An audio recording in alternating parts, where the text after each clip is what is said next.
DaDa, the first of concept album of these experimental albums, based on the character of, and he created yet another character, formerly Warmer. Now, if you say it really fast, formerly Warmer, well, it's basically formerly Warner. You're sitting there, well, I still don't get it. Think about it. When you're alive, you're warm. When you're dead, you're cold. Therefore, formerly Warmer. Very cool song. Very creepy.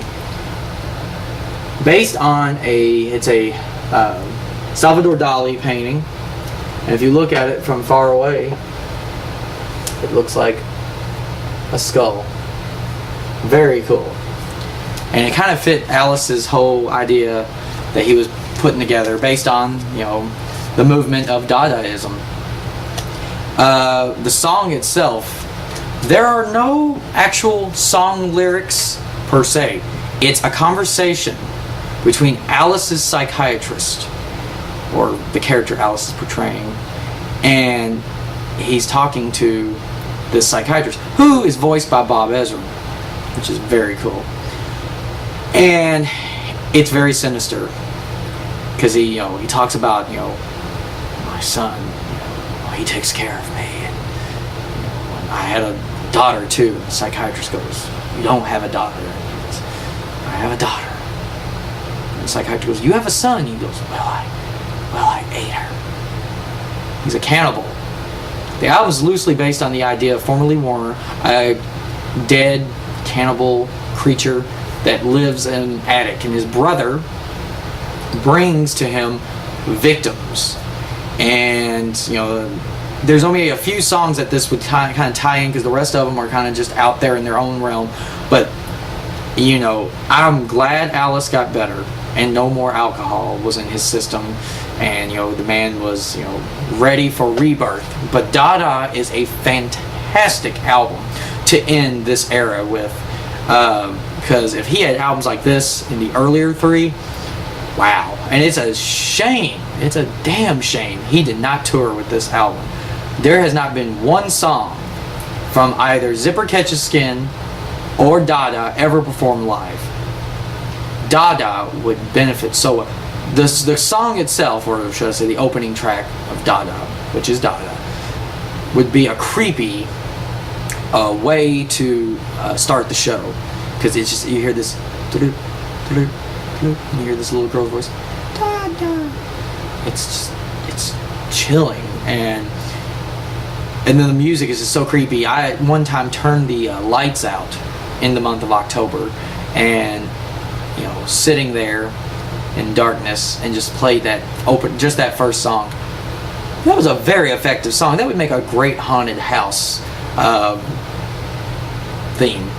But the other songs on the album, Fresh Blood and Scarlet and Sheba, are very creepy. Fresh Blood's about this psychotic vampire-esque character. Scarlet and Sheba are just, wow.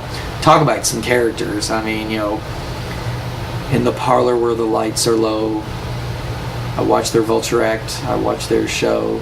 They're trying to kill me, want to pick my bones methodically, erotically. I just want your body, Sheba. They're great. That would be a great song for this Theater of Death tour. So would Fresh Blood. But one of the songs that I have just become obsessed with, I put it on when I make a lot of compilation CDs. I almost throw it on there almost every time. It's a song called No Man's Land. It's just it's so catchy. That and Enough's Enough. I can't, and of course the song Formerly Warner, for the record, would also be a great creepy song to add to the show. But back to No Man's Land and Dyslexia. Those two are just, they're quirky as they can be. But No Man's Land, it's about, I got a job in Atlanta at the mall playing Santa, not because of any talent, but because I was the only one the suit would fit.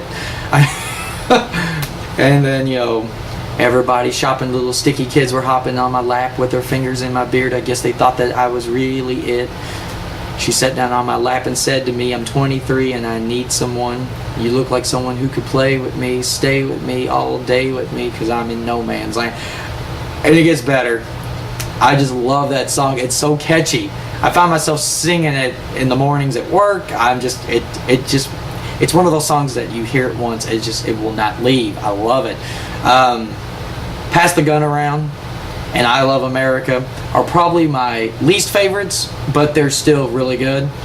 And you know, it's just this album is just so it just has such a great feel to it, and I wish Alice will give it a chance and at least bring one song from it to life. Who knows what he has planned for us at the Theater of Death tour, but I'll have to say DaDa definitely shoots up. The others have been getting 5s, 6s, and things of that nature. DaDa easily gets a 9. It's still not in my top 5. Remember, so far we know that Killer is number 2, and Welcome to My Nightmare is number 5. 1, 3, and 4 are still to come. So, until next time, when we enter Alice's rebirth with The Nightmare Returns, as we present Constrictor and Raise Your Fist in Hell.